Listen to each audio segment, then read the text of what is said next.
नमस्कार, आपका बहुत बहुत स्वागत है। मैं हूं आपके साथ ऋषिका गुप्ता और आज का हमारा मुद्दा है कांग्रेस को है विश्वास 28 में रचेंगे इतिहास। चुनाव में अभी 2.5 साल बाकी है, लेकिन छत्तीसगढ़ की राजनीति में 2028 का रन अभी से सजने लगा है। कांग्रेस संगठन को धार दे रही है, आंदोलन को गति दे रही है और प्रदेश अध्यक्ष दीपक बैज पूरे भरोसे के साथ कह रहे हैं कि 2028 में कांग्रेस इतिहास रचेगी। तो वहीं बीजेपी इसे सियासी ख्वाब बता रही है।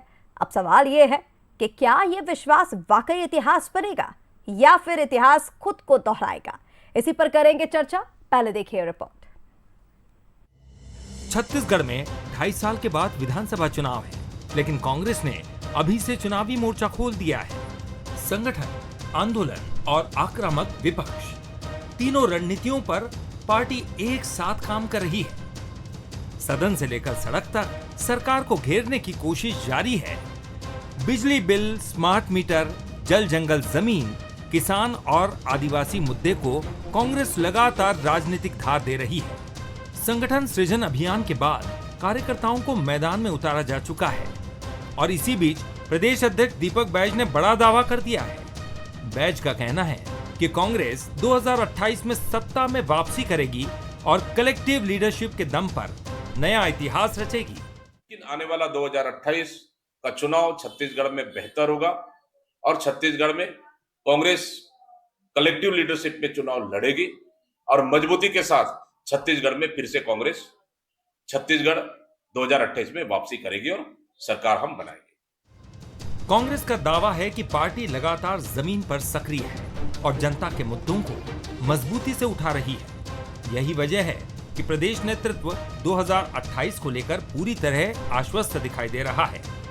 लेकिन कांग्रेस के इस आत्मविश्वास ने बीजेपी को भी हमला करने का मौका दे दिया है। बीजेपी का कहना है कि कांग्रेस पहले अपने भीतर एकता स्थापित करे, फिर सत्ता की बात करे। पार्टी के वरिष्ठ नेता संजय श्रीवास्तव ने कांग्रेस के दावे को मुंगेरी लाल के हसीन सपनों जैसा बताया है। दीपक बैज का बयान बस वैसा ही जैसे मुंगेरी लाल के हसीन सपने। कांग्रेस और कलेक्टिव लीडरशिप, कांग्रेस और कांग्रेस के नेताओं में एका, धरती आसमान एक हो सकता है लेकिन कांग्रेस के नेता एक नहीं हो सकते। इसलिए दीपक बैज पहले अपने घर को तो संभाल ले, अपने विधानसभा को संभाल ले, अपने बस्तर को संभाल ले, फिर छत्तीसगढ़ की कलेक्टिव लीडरशिप की बात करें। राजनीति में जीत पहले दिमाग में बनती है और फिर मैदान में। कांग्रेस ने 2028 की जीत का विश्वास जताया है। बीजेपी उसे सियासी कल्पना बता रही है, लेकिन असली फैसला न बयान करेंगे न दावे, फैसला करेगी जनता। आने वाले 2.5 साल में संगठन की ताकत, आंदोलनों की धार और सरकार के कामकाज का असर ही तय करेगा कि कांग्रेस का विश्वास इतिहास बनता है या बीजेपी का आत्मविश्वास कायम रहता है। शिखर देवांगन, बंसल न्यूज, रायपुर। और चलिए सबसे पहले बड़े सवाल, बंसल न्यूज के बड़े सवाल। पहला सवाल यह है कि क्या संगठन और आंदोलन के दम पर कांग्रेस 2028 में वापसी कर पाएगी। दूसरा बड़ा सवाल यह है कि क्या कांग्रेस की कलेक्टिव लीडरशिप चुनावी जीत का फॉर्मूला बन सकती है। और तीसरा और आखिरी सवाल ये कि क्या दीपक बैज का आत्मविश्वास, दीपक बैज का कॉन्फिडेंस कांग्रेस की जमीनी हकीकत से मेल खाता है। इन्हीं तीनों सवालों के इर्द गिर्द हमारी आज की डिबेट रहेगी और राजनीतिक मेहमान हमारे साथ जुड़ चुके हैं। उनका परिचय पहले आपसे करा देते हैं। राजीव चक्रवर्ती प्रदेश प्रवक्ता हैं बीजेपी के, हमारे साथ जुड़ गए हैं। राजीव जी, बहुत स्वागत है आपका बंसल न्यूज पर।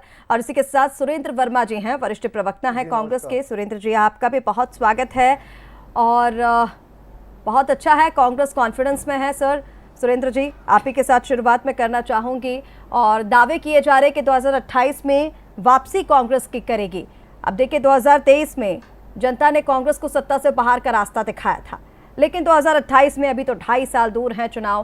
क्या बदलाव आप देख रहे हैं जिसके दम पर ये दावे किए जा रहे हैं कि 2028 में कांग्रेस की वापसी होने वाली है। ऋषिका जी, छत्तीसगढ़ की जनता को जो झूठे वादे करके ठगे गए उसका नतीजा अब लगातार दिखने लगा है। बदलाव की शुरुआत हो चुकी है, उल्टी गिनती भारतीय जनता पार्टी के सरकार की हो चुकी है जनता में बेहद आक्रोश है। इतनी अलोकप्रिय, इतनी जो है अव्यवहारिक सरकार छत्तीसगढ़ के इतिहास में कभी नहीं रही। सरकार नाम की चीज़ नहीं है। कानून व्यवस्था जो है पूरी तरह से बिखर चुका है। जो वादा खिलाफी मोदी के गारंटी के नाम पर किया गया, उसके परिणाम सामने हैं। और यही कारण है कि हाल ही में नगरीय निकाय के उपचुनाव हुए। घुमका जो राजनांदगांव जिले में पड़ता है और उसके साथ साथ बालोद के पलारी नगर पंचायत में कांग्रेस को एक तरफा जीत मिली। जो भाजपा के प्रदेश अध्यक्ष हैं किरण सिंहदेव जी, उनके जहाँ से वो विधायक चुन के आते हैं, जो उनका गृह नगर है, जगदलपुर में भी वार्ड चुनाव हुए, वहाँ पर भी इंदिरा गांधी वार्ड में जो है कांग्रेस की बड़ी जीत हुई। अपने खास व्यक्ति को टिकट देकर भी किरण सिंहदेव जी नहीं जिता पाए। उसी तरह से भारतीय जनता पार्टी के राष्ट्रीय अध्यक्ष नितिन नवीन जी, जो वर्तमान में छत्तीसगढ़ के प्रभारी हैं, वो अपना बूथ नहीं बचा पा रहे हैं। तो राष्ट्रीय से लेके छत्तीसगढ़ के प्रादेशिक मुद्दे और स्थानीय निकाय के मुद्दे, उसी तरह से पंचायतों के भी जो उपचुनाव हुए, उसमें भी भारतीय जनता पार्टी को मुंह की खानी पड़ी। तो भारतीय जनता पार्टी की सरकार बेहद अलोकप्रिय हो चुकी है।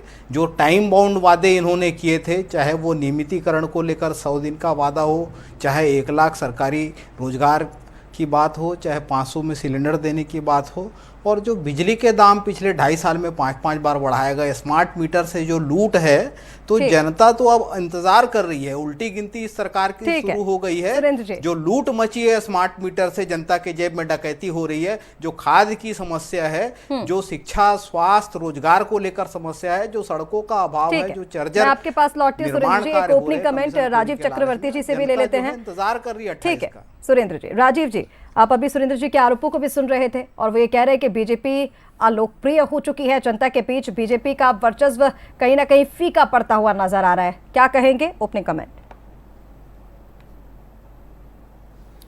गालिब ख्वाबों में जीना ही अच्छा है। ख्वाब की खिचड़ी भी खाएं, ख्वाब के पुलाव भी खाएं, तो ये ख्वाब में रहना ही अच्छा है। वो कांग्रेस पार्टी के साथ चरितार्थ होता है ऋषिका जी। हम देख रहे थे, मेरे मित्र अभी तमाम तरह की खामियां गिना रहे थे। तो देखिए, खामियां गिनाने से नहीं होता। जनता को इन्होंने झूठ बोला था कि हम शराबबंदी करेंगे, हम अमुक काम करेंगे। क्या हुआ? 2018 में इन्होंने झूठ बोला, कांग्रेस पार्टी ने झूठ बोला। और दूसरी बात है, कलेक्टिव बार्गेनिंग की बात कर रहे थे अभी कांग्रेस के आदरणीय प्रदेश अध्यक्ष जी और मेरे मित्र सुरेंद्र जी भी, कि कलेक्टिव बार्गेनिंग क्या होता है। कलेक्टिव बार्गेनिंग, ये कलेक्टिव बार्गेनिंग होता है कि 3 साल हो गए दीपक बैज जी ने आज तक अपनी प्रदेश की बॉडी नहीं बना पाए। ये कलेक्टिव बार्गेनिंग है कि भूपेश बघेल जी वहाँ पर पंजाब में प्रभारी वहाँ पर है, लेकिन क्या दिखता है कांग्रेस पार्टी में? जो सिर फुटबॉल है, जो इतिहास है, जो विरासत है, और जो विरासत और इतिहास जो सियासत कहती है कांग्रेस पार्टी की, कि सूत न कपास जुलाहो में लट्ठम लट्ठा, और बहुत चल रहा है। ये सिंहदेव जी चाह रहे दिल्ली के, मैं अध्यक्ष बनना चाहता हूं ताकि मैं मुख्यमंत्री बन जाऊं। 2.5 साल का फार्मूला इनके पास है। जो धनेन्द्र साहू जी कभी कार्यकारी अध्यक्ष से हाशिए पर फेंक दिए गए, जो सत्यनारायण शर्मा जी कभी दिग्विजय सिंह के गुट के हुआ करते थे, उनकी सुनी नहीं जाती है। तो ये देखिए, ये हालत है कांग्रेस पार्टी की। जब वो एक मंच पर नहीं आ सकते हैं तो कलेक्टिव बार्गेनिंग की बात करते हैं, बड़े हास्यास्पद है। और रही बात, अभी मेरे मित्र पूरा लगातार कह रहे थे कि ये काम नहीं हुआ। देखिए, काम लगातार अभी 2.5 वर्ष ही हुए हैं। जो काम क्या हुए हैं, क्या नहीं हुए हैं, जनता किस पर भरोसा कर रही है? सर, मैं आगे आपके पास लगातार किए जा रहे हैं धीरे धीरे। ठीक है राजीव जी, हमारे साथ वरिष्ठ पत्रकार, राजनीतिक विश्लेषक मनीष बोरा जी जुड़ गए हैं। मनीष जी, बहुत स्वागत है बंसल न्यूज पर। और सर, सीधा आपके पास आते हुए, क्या आप कांग्रेस की कंडीशन देख रहे हैं? जमीनी हकीकत आप क्या देख रहे हैं? क्योंकि कांग्रेस की तरफ से लगातार दावे किए जा रहे हैं। हालांकि दिल्ली में मीटिंग के बाद दीपक बैज जी काफी ज्यादा कॉन्फिडेंट नजर आ रहे हैं और अब उन्होंने ये दावा कर दिया है कि 2028 में कांग्रेस की वापसी छत्तीसगढ़ में हो रही है। लेकिन वास्तविक स्थिति क्या है कांग्रेस की? प्रेजेंट में कंडीशन क्या है और इसके आधार पर आप फ्यूचर क्या देख रहे हैं? क्या वाकई जो दावे किए जा रहे हैं वो हकीकत में तब्दील होंगे?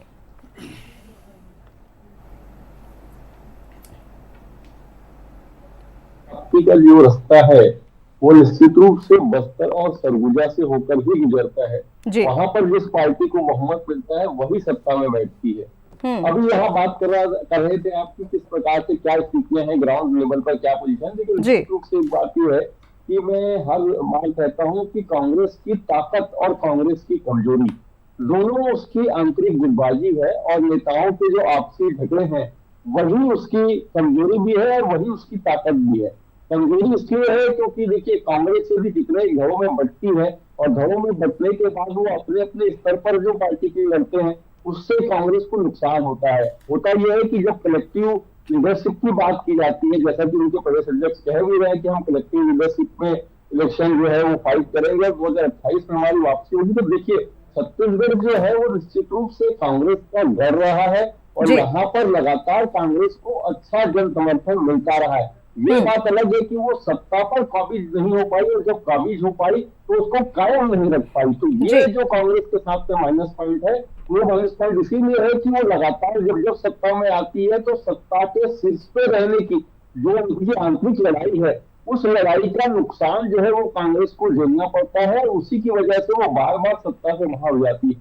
तो छत्तीसगढ़ के अंदर में वर्तमान जो परिस्थितियां हैं उसमें देखा जाए तो अभी बस्तर और सरगुजा दो आदिवासी जो क्षेत्र हैं वहां पर भारतीय जनता पार्टी को सर्वाधिक सीटें मिली है। इसी वजह से भारतीय जनता पार्टी आज सत्ता में है। कांग्रेस को पिछले चुनाव में वहां से अच्छा समर्थन मिला था, इसकी वजह से वो सत्ता में आई थी, लेकिन वो उसको बरकरार नहीं रख पाई। तो ये जो नुकसान कांग्रेस को हुआ है उसको बैकअप करने के लिए कांग्रेस लगातार प्रयास कर रही है। और अभी आप देखेंगे कि कांग्रेस के जिला अध्यक्षों का प्रशिक्षण हुआ, उसके बाद कांग्रेस अभी अपने ब्लॉक अध्यक्षों को बूथ लेवल पर जाकर के अपने बूथ अध्यक्षों को भी प्रशिक्षण देने का काम करने वाली है। तो ये जो काम जो करने वाली है वो सारे कामों की शुरुआत बस्तर और सरगुजा क्षेत्र से ही कर रही है। तो उनका फोकस भी उसी क्षेत्र में है और उसी क्षेत्र में भारतीय जनता पार्टी का भी फोकस है। बिल्कुल ठीक कहा मनीष जी आपने। और एक बात और आपने कलेक्टिव लीडरशिप को लेकर के कही थी सर, ठीक है, जो आप बात कर रहे हैं बस्तर सरगुजा की ये, और वहां पर हम देख रहे हैं जल जंगल जमीन के जो मुद्दे हैं वो भी कांग्रेस उठा रही है। और एक कलेक्टिव लीडरशिप को लेकर के जो आप बोल रहे थे कि आंतरिक गुटबाजी जो है वो कांग्रेस पर कई बार भारी पड़ जाती है और इसका नुकसान कांग्रेस को उठाना पड़ सकता है। सुरेंद्र जी, मैं आपके पास इसी सवाल के साथ आती हूँ। कलेक्टिव लीडरशिप की बात दीपक बैज जी ने भी कही, लेकिन अगर हम कांग्रेस का पिछला इतिहास उठा करके देखें तो कलेक्टिव लीडरशिप कहीं नजर नहीं आती। कलेक्टिव लीडरशिप की अगर मैं बात कर रही हूँ, और दीपक बैज जी जब इसके बारे में बात कर रहे हैं कि कलेक्टिव लीडरशिप से एक जीत का फॉर्मूला बन सकता है, तो भूपेश बघेल जी, टीएस सिंहदेव हो गए, दीपक बैज हो गए, चुननदास महंत हो गए, इनके नेतृत्व पर जो सवाल उठते हैं वो खत्म हो गए हैं क्या सर कांग्रेस के अंदर? ऋषिका जी, तमाम आंदोलन इस सरकार के खिलाफ जो भी हुए, आप देखिए कि हमारे सारे नेता जो हैं एक मंच पर उपस्थित हुए। सूरजपुर में जब इस सरकार ने बर्बरता बरती हमारे कार्यकर्ताओं पर, उस मंच पर आप देखेंगे हमारे सारे लीडर एक साथ थे। अभिव्यक्ति की आज़ादी और अनुशासन ये दो अलग अलग चीज़ें हैं। अभिव्यक्ति को कुचलना तो भारतीय जनता पार्टी की संस्कृति है। बृजमोहन अग्रवाल से वरिष्ठ नेता भाजपा में कोई है क्या? विजय बघेल से ज्यादा योग्य सांसद भारतीय जनता पार्टी में कोई है क्या? उनको पीएमओ को संसदीय अधिकारों के लिए चिट्ठी लिखना पड़ रहा है कि कलेक्टर और अधिकारी उनके फोन नहीं उठाते, तो सरकार चला कौन रहे? कांग्रेस में यह स्थिति कभी नहीं रही। हमारे नेता हो चाहे कार्यकर्ता, अपनी बात रखने की सभी को आजादी है और वो सब कुछ जो होता है वो अनुशासन के दायरे में होता है। और भारतीय जनता पार्टी में यह संस्कृति है। निश्चित तौर पर वरिष्ठ पत्रकार हैं मनीष जी, उन्होंने कहा छत्तीसगढ़ का सबसे बड़ा मुद्दा जो है छत्तीसगढ़ के संसाधन को बेचने और बचाने की लड़ाई है। जो यहाँ के जंगल छीने जा रहे हैं, जो खनिज संसाधन अडानी के मुनाफे के लिए बांटे जा रहे हैं, लुटाए जा रहे हैं, उसके खिलाफ कांग्रेस जो है मुखरता से खड़ी है। हमारे सारे नेता एकजुट हैं और उसके लिए हम लड़ेंगे। भारतीय जनता पार्टी में एक तरफ आप देख लीजिए जो लोकल यहाँ के नेता हैं, रवि भगत हैं, सबसे बड़े इनके आदिवासी नेता हैं, ननकी राम कंवर है, राम विचार नेता में क्या स्थिति है? तो पूंजीपतियों के मुनाफे के लिए ये सरकार चल रही है। छत्तीसगढ़ के हित और छत्तीसगढ़ के आदिवासियों के अधिकार को कुचलने का काम इस सरकार के षड्यंत्र में हो रहा है। ये संगठन की बात करते हैं, हमारे यहाँ 41 संगठन जिले हैं। सभी 41 संगठन जिलों में संगठन सृजन के तहत हमारे कार्यकर्ताओं को अवसर मिला, वो दावेदारी करके बने हैं। 314 ब्लॉक हैं, सभी में नई नियुक्ति हुई है। 1400 से ज्यादा मंडल हैं, सेक्टर हैं, जोन हैं, ग्राम कमेटी की गठन हुई है। तो भारतीय जनता पार्टी बताए कि इनके नेताओं को किसने चुना है? जब यहाँ चाहे किरण सिंहदेव जी हो या इनके राष्ट्रीय अध्यक्ष बनाए गए हैं, अभी किसने चुना है? हमारे राष्ट्रीय अध्यक्ष का तो चुनाव हुआ था, 1400 से ज्यादा डेलीगेटों ने वोट डाला था। तो भारतीय जनता पार्टी पूंजीवादी पार्टी है। यहाँ गुजरात से सेठ की पर्ची आती है और उसके मुनाफे के हिसाब से जो योग्य होता है उस हिसाब से काम बांटे जाते हैं। सुरेंद्र जी, मेरे सवाल का भी जवाब दे दीजिएगा। के जो खिलाफ आपने आरोप लगाए हैं उसका जवाब राजीव जी देंगे। क्या कलेक्टिव लीडरशिप है कांग्रेस के अंदर? सर, दीपक बैज का कार्यकाल खत्म हो चुका है और उसके बाद भी हमने देखे कि नेतृत्व को लेकर, सुरेंद्र जी, नेतृत्व को लेकर के कई सारे सवाल खड़े हुए कि अब इसे मौका देना चाहिए, अब इन्हें मौका देना चाहिए। चरणदास महंत को लेकर के भी सवाल उठे, उनके समर्थकों ने तो पोस्ट करने भी शुरू कर दिए थे। तो क्या कलेक्टिव लीडरशिप है कांग्रेस के अंदर? एक छोटा सा कमेंट सर। ऋषिका जी, किसने कहा कि दीपक बैज जी का कार्यकाल खत्म हो चुका है? जब जयपुर अधिवेशन में यह फार्मूला निकल के आया कि किसी भी पद पर कांग्रेस में जब नियुक्ति होगी तो कार्यकाल 5 साल का होगा। अभी तो 12 तारीख को दीपक बैज जी ने जो है पिछले महीने ही 3 साल का कार्यकाल पूरा किया। तो ये भारतीय जनता पार्टी द्वारा फैलाया जाने वाला भ्रम है। भाजपा इसी तरह से आपस में वैमनस्य फैलाने के लिए, अपनी कमियों को, अपनी अक्षमताओं को छुपाने के लिए ऐसे मुद्दों को हवा देती है। जब बदलाव होगा वो सहमति से कर लिया जाएगा जिसको नियुक्ति होगी। अभी तो दीपक राजीव जी, और मेरा सवाल ये भी है सर, जो है पूरे प्रदेश में सक्रिय है। सुरेंद्र जी, राजीव जी जवाब दीजिएगा, आप कुछ कहना भी चाह रहे थे। और सवाल ये भी है कि अगर सरकार का प्रदर्शन इतना शानदार है, बहुत बढ़िया प्रदर्शन है, आप लोग भी कॉन्फिडेंस है कि जो कांग्रेस दावे कर रही है मुंगेरी लाल के हसीन सपने, लेकिन अगर सरकार का प्रदर्शन शानदार है तो हमने देखा बिजली बिल पर भी जनता का विरोध देखने को मिला, स्मार्ट मीटर पर भी जनता का विरोध देखने को मिला। कांग्रेस के कार्यकर्ताओं ने विरोध किया, वो एक अलग बात है, लेकिन जनता भी इसको लेकर के आक्रोशित है। राजीव जी, देखिए ऋषिका जी, जब कोई बदलाव होते हैं तो निश्चित रूप से उसमें जब उस बदलाव को लोग, उस परिवर्तन को लोग स्वीकार नहीं कर पाते हैं। जो बिजली बिल का मीटर है उसको किसने लाया था? भूपेश बघेल जी ने लाया था। वो एग्रीमेंट जनता जनार्दन के सामने है कि वो जो नई पॉलिसी आई थी बिजली की, कि जो बिजली के मीटर लगाए जाएंगे, स्मार्ट मीटर लगाए जाएंगे जिसमें कर्मचारियों की कमी होगी ताकि बिजली की जो कमी है या जो नुकसान होता है बिजली बोर्ड को, वो भूपेश बघेल जी ने एग्रीमेंट किया था। ये जनता जनार्दन तक हम बता चुके हैं। कांग्रेस एक नैरेटिव गढ़ रही है कि ये सब कुछ ठीक नहीं चल रहा है, लेकिन अंतोगत्वा देखिए महतारी वंदन के माध्यम से हो या जंगल, नहीं गलत बात, नहीं सुरेंद्र जी, मैं आपके साथ चुपचाप सुनता रहा। ठीक है सुरेंद्र जी, आपने बहुत लंबा जवाब दिया सर, मैंने आपकी बात सुनी थी। ठीक है सुरेंद्र जी प्लीज आप चुपचाप सुनिए, मैं चुपचाप ठीक है। मैं शालीनता सुरेंद्र जी अभी आप अपनी बात पूरी कीजिए। राजीव जी, ठीक है राजीव जी जल्दी से, ठीक है सुरेंद्र जी उन्हें बोलने तो दीजिए, जवाब तो ले लीजिए सर। ठीक है सुरेंद्र जी आप प्लीज सुन लीजिए, राजीव जी जल्दी से बात पूरी कीजिए। बात कर रहे थे मैं व्यक्तिगत रूप से कांग्रेस के कई मित्रों को जानता हूं जो खून के आंसू रो रहे थे कि संगठन सृजन के नाम से पर्चियां चली है, कहीं महेंद्र जी के बंगले से, भूपेश जी के बंगले से, और उन्हीं की सुनी गई जो सतत इन लोगों के जो इर्द गिर्द जो गणेश परिक्रमा करते रहे। तो कांग्रेस पार्टी क्या कलेक्टिव बार्गेनिंग बात करेगी? जिस देश में कांग्रेस का परचम फैलाता था आज सहयोगी पार्टी बन गई है, सहयोगी पार्टी बन गई है कांग्रेस पार्टी। चाटुकारिता करती क्षेत्रीय दलों की, वो कांग्रेस पार्टी का एक उद्देश्य है कि भाजपा को हराओ, और झूठा नैरेटिव, झूठा लगातार झूठा नैरेटिव। ठीक है राजीव, तो ये झूठे नैरेटिव की भी जनता समझ चुकी है कि सनातन विरोधी कांग्रेस पार्टी, देश विरोधी कांग्रेस पार्टी तमाम लोगों से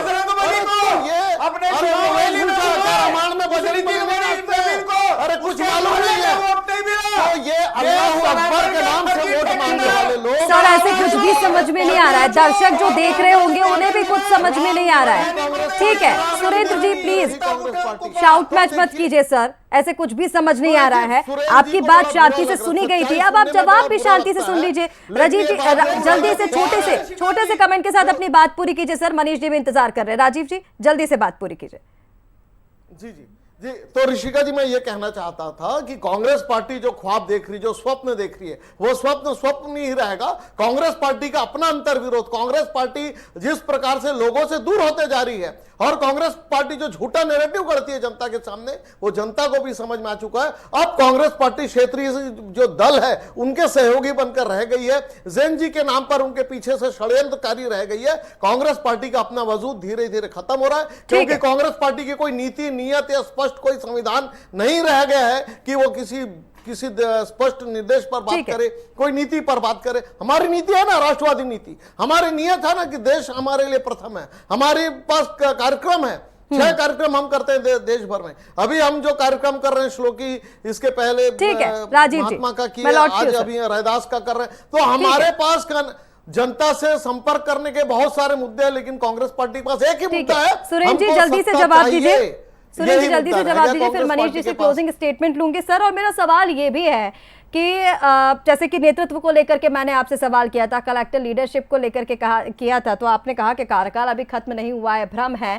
लेकिन मैं आपसे ये जानना चाह रही थी सर, भूपेश बघेल की जब हम बात करते हैं तो पूर्व मुख्यमंत्री रह चुके हैं। नेशनल लेवल पे भी अगर हम देखें तो भूपेश बघेल छत्तीसगढ़ की राजनीति का एक बड़ा चेहरा है, और ऐसे में अब कार्यकाल खत्म करने की बात की जा रही, नेतृत्व को लेकर के सवाल तो उठे हैं, कांग्रेस के अंदर से ही उठे, अंदरूनी खींचतान तो हमने देखी है सर, खुल करके सामने आई है। तो ऐसे में दीपक बैज के पीछे ही ये चुनाव लड़ा जाएगा, क्योंकि दीपक बैज जी को अगर हम देखें तो उतना डायनामिक नहीं है। भूपेश बघेल के पीछे हम देखते हैं कि समर्थन भी रहता है, जनता भी भरोसा करती है। तो आने वाले समय में 2028 तक छत्तीसगढ़ कांग्रेस भूपेश बघेल के पीछे ही चुनाव लड़ेगी या फिर कोई और बड़ा चेहरा? ऋषिका जी, चाहे प्रदेश अध्यक्ष की बात हो, चाहे नेता प्रतिपक्ष की बात हो, ये हाईकमान तय करता है। स्थानीय नेताओं की सहभागिता होती है, सहमति होती है। छत्तीसगढ़ के तमाम नेताओं को राष्ट्रीय स्तर पर जिम्मेदारी मिली है। सुन लीजिए, भूपेश बघेल जी वर्तमान में राष्ट्रीय महासचिव हैं, पंजाब के प्रभारी हैं।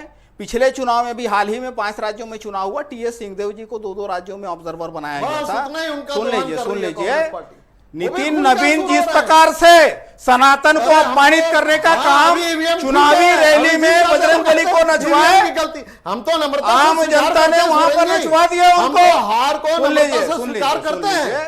ये अडानी के गुलाम राम को नमन क्षेत्र को बेचे, रामगढ़ की पहाड़ियां अडानी के हवाले, सीता अडानी को बेच दिया। ठीक है सुरेंद्र जी, राजीव जी, बहुत ज्यादा शॉर्ट मैच हो रहा है सर, ऐसे आपकी बात किसी को भी समझ में नहीं आने वाली। लेकिन ठीक है, मनीष जी हमारे साथ लगातार बने हुए हैं। मनीष जी, ठीक है, सुरेंद्र जी, राजीव जी, मनीष जी, दिल्ली में जो मीटिंग हुई उसके बाद दीपक बैज जी ने जो उम्मीद का दीपक जलाया है, क्या लग रहा है आपको? क्या ये सत्ता का सूरज बनके चमकेगा? जो किसानों के, जंगल के, जमीन के मुद्दे उठाए जा रहे हैं, 2028 में राजनीति की धुरी ये मुद्दे बन पाएंगे? सबसे महत्वपूर्ण चीज यही है कि जिस कलेक्टिव लीडरशिप की बात दीपक बैज कर रहे हैं, वो कलेक्टिव लीडरशिप या अपने आप को कांग्रेस के नेता के रूप में छत्तीसगढ़ में वो देख पाते हैं कि नहीं देख पाते हैं। कांग्रेस के जो अन्य बड़े नेता हैं उनको वो अपने साथ ला पाते हैं कि ला पाते हैं। यदि उन सबको वो अपने साथ ला सकते हैं और जनता की आवाज बन सकती है कांग्रेस, तो निश्चित रूप से कांग्रेस के लिए छत्तीसगढ़ में अच्छी संभावनाएं हैं जबरदस्त की सारे देश के। जी बिल्कुल मनीष जी, ठीक कहा आपने। अब देखना ये होगा कि किसके मुद्दे ज़्यादा कारगर साबित होते हैं, किन पर जनता भरोसा करती है। बहुत शुक्रिया राजीव जी, सुरेंद्र जी, मनीष जी, आपका हमारे साथ जुड़ने के लिए। तो देखिए, सवाल सिर्फ इतना ही है कि जनता अब भरोसा किस पर करेगी। सियासत में दावे करना तो बहुत आसान होता है, लेकिन जनता का भरोसा जीतना मुश्किल होता है। कांग्रेस दावे कर रही है कि वो वापसी करेगी, लेकिन बीजेपी इसे मुंगेरी लाल के हसीन सपने बता रही है। लेकिन अब फैसला जनता करेगी। 2028 में भी 2.5 साल बाकी है, पर 2.5 साल में किसका प्रदर्शन ज्यादा कारगर साबित होता है, कौन किस तरह के मुद्दे उठाता है, जनता के मन पर कौन जीत हासिल करता है, ये देखना होगा। फिलहाल के लिए इस मुद्दे में इतना ही। ज्यादा अपडेट्स के लिए आप देखते रहिए बंसल न्यूज। नमस्कार।